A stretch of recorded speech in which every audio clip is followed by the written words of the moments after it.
So this morning I'm getting myself sorted to make some messy mandalas, and I just wanted to show you the process. So messy mandalas for me are freehand mandalas. They're drawn without a compass and without precise measurements and angles. So this is what they are, but I wanted to paint them this morning. So painting at the moment is a bit of a movable feast. I'm between houses at the moment, so I'm living in somebody else's house and don't have my own studio space right now. So this is what I've got. I've got a tea tray which has got a simple palette of paint on it and a couple of pots of water. This is the best thing I've got, which is a little atomizer, a little spritzer, travel spritzer, which has got water in, and that I found really useful. I've got a selection of brushes, lots of wadges of kitchen paper, and a very cheap palette, plastic palette from any cheap shop. So that's my mobile studio space right now. Also, I've got some boards which I've cut up into sort of slightly bigger than A4 paper size. You could use a clipboard or any piece of hardboard that you've got just to support your paper on. So basically what I'm going to do is I'm going to mix up some paints. Actually, I think I might use the colours that I've already got in the palette, and I'm just going to, with my little atomizer spritzer, I'm just going to spritz those, because when you've got watercolour paints, you don't need to wash your palette out every time. You can reactivate the dried paint in your palette, so don't be washing your palette up every time. So by showing you this, I wanted to prove that it can be done in a small space, and you don't need a studio space with lots of fancy equipment. And I'm just going to use a round sable number 5 brush to paint with. But it doesn't matter, you can use whatever you've got to hand. I just happen to have a random collection of brushes, and this is the one I'm going to use today. So I'm just reorganising my little teeny tiny wobbly workspace and getting the things that I need to hand, which includes a cup of tea.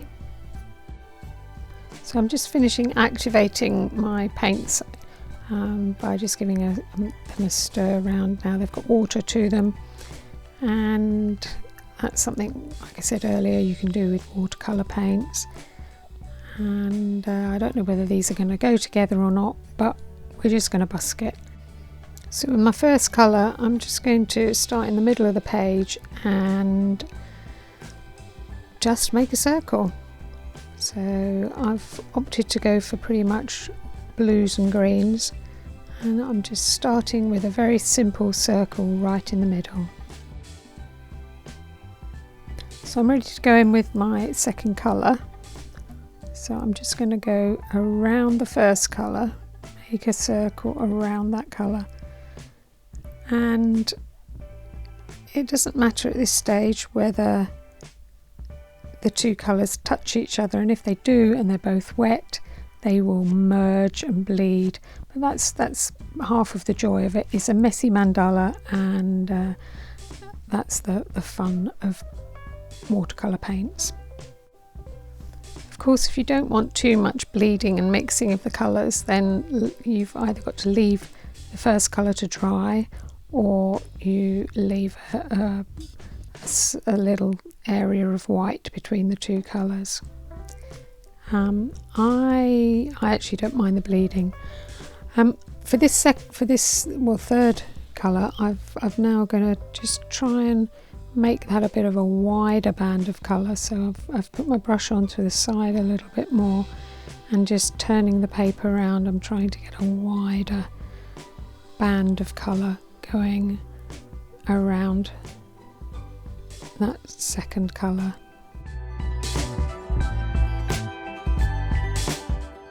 I'm going to go in now with another colour. I think I'm going to go for this blue. I think this is an ultramarine blue, so it'll be a slightly different shade of blue. And again, I'm going to go using the side of my brush and just create another circle around the original colours. So what we're doing at this stage is we're just making the basis of the messy mandala. With slightly different shades of colour, the pattern is built up by doing exactly the same technique, just going around the outside with a new shade.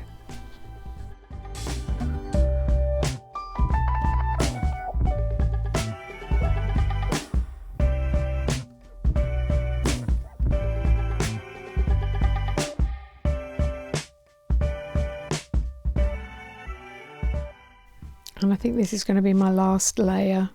So this is the outside edge of the painted part of the mandala.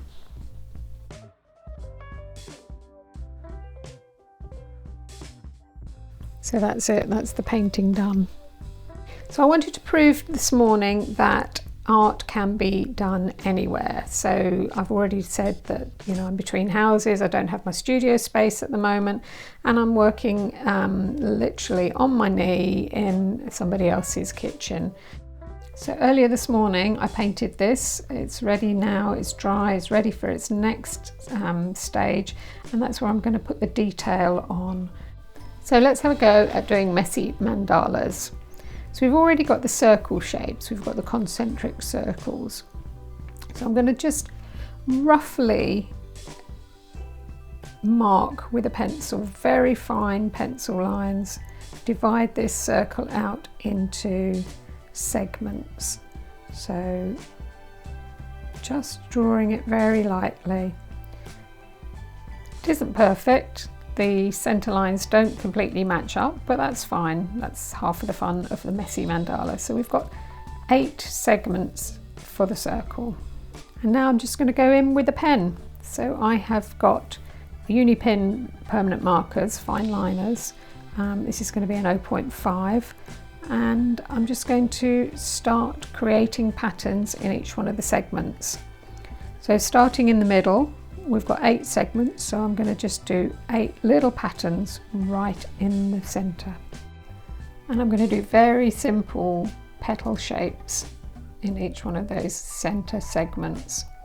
But bearing in mind that the lines didn't quite match up in the middle, this is already looking like a messy mandala because nothing's uniform, it's all a bit wobbly, but that's fine, that doesn't matter.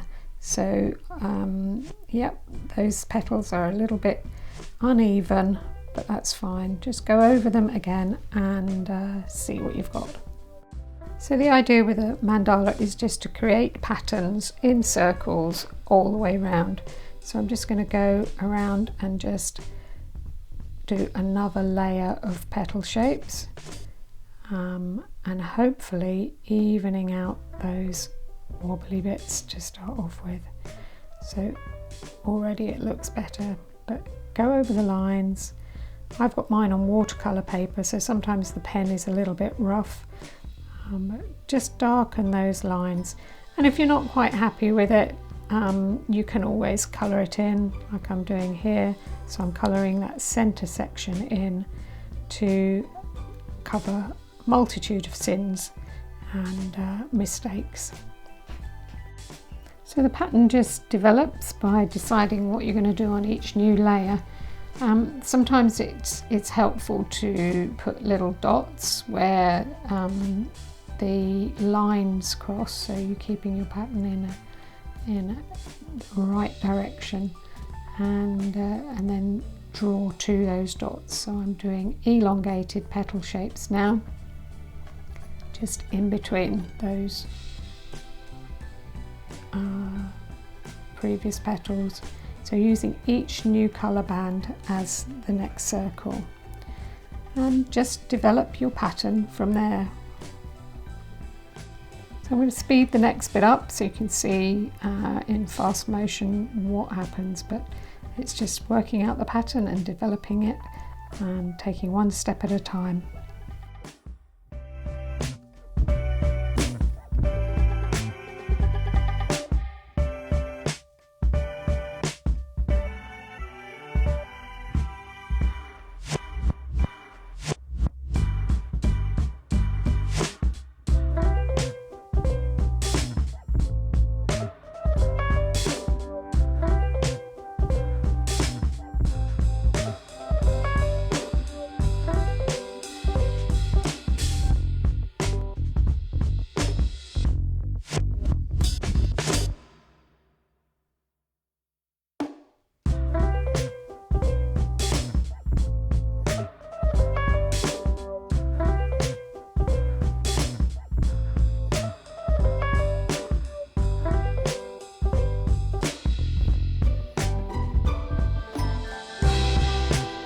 So this is where I'm at now. So sitting on the sofa later on in the day, and I'm just continuing on, adding more detail. I've coloured some bits in the black to highlight those, and just going around and adding in a little bit more detail in each one of the segments, building up the pattern as you go.